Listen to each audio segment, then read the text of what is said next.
What is up everybody, my name is BobaTalks and today I'm going to bring you a video about the Court of Owls and Jim Gordon. So while stumbling through Reddit today, I saw somebody post some speculations about what is going on in the second half of Season 3's Gotham. I've sort of added my own little twist on the theory, but I'll be sure to link it in the description if you want to read their initial take on it. So one thing that we know about Gotham Season 3 is that a mystery member of the Court of Owls who was plotting with Catherine was revealed to be Frank Gordon. Now there still is a lot of mystery that remains around what the Court of Owls truly have planned for Gotham, but I do have a few suspicions as to what they have planned for Jim Gordon. So guys, if you do end up enjoying this video, go ahead and leave a like on it as I really appreciate it, and don't forget that today in this video I will be announcing the winner of the Lucky Vac giveaway, so be sure to stick around to the end of the video to find out who won. So Catherine knows that Frank Gordon has a lot of faith in Jim Gordon, and with Jim opening his doors to Frank Gordon coming back into his life, it seems that they're going to rekindle a relationship that has been absent for many years. From the Gotham Season 3 Episode 15 promo, we see that Jim goes to visit Frank Gordon and possibly gets an explanation as to what happened between his father and Frank. Also from Episode 14, we know that Frank Gordon has sparked his new relationship with him, which can be seen from these promotional photos from the episode.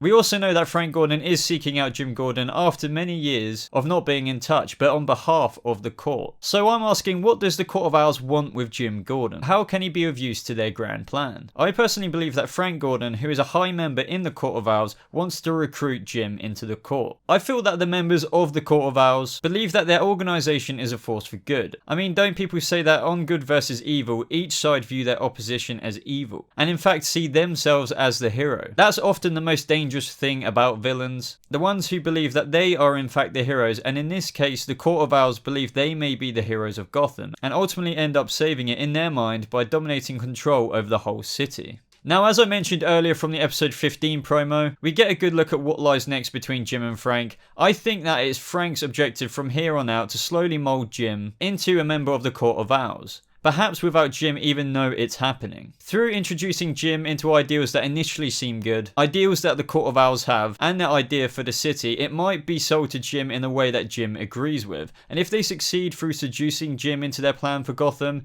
then that means that they'll have support from the GCPD, since Jim is quite influential there and Harvey will most likely have his back no matter what. Now from this interview with Ben McKenzie at San Diego Comic-Con, it's from a little while ago, but he does state something quite interesting. Even further than we see him when we pick up Season 3 into, you know, kind of the moral abyss. And at that point, he may or may not transform into another iconic DC character. Oh my. Listen to that.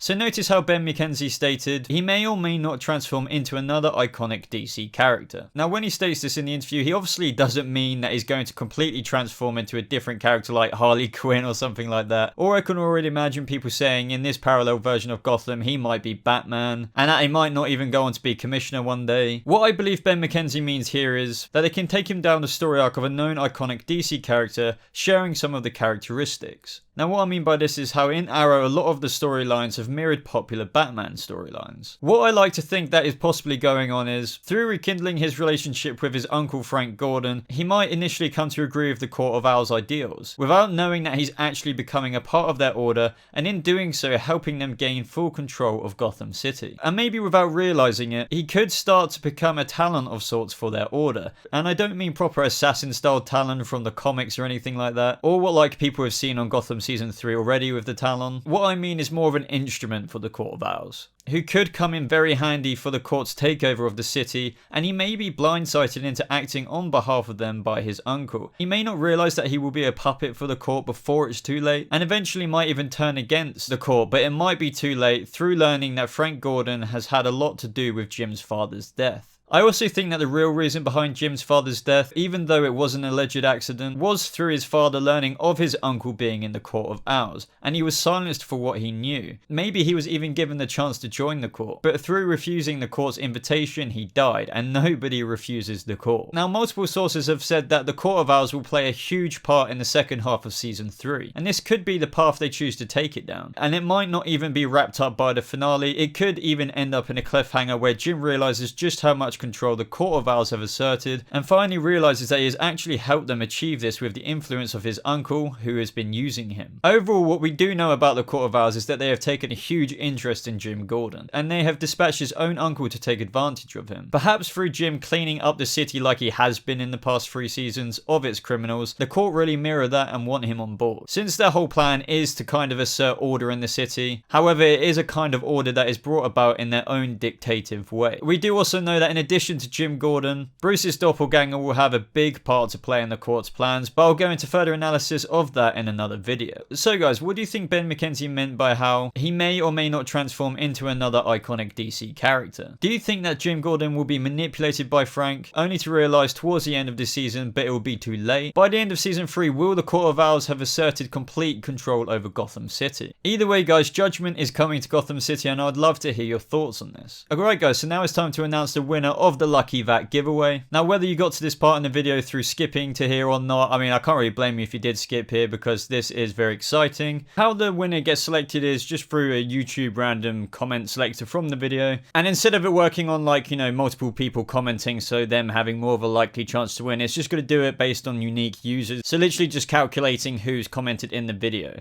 So the winner of the first Lucky Vat giveaway is randomly pick winner.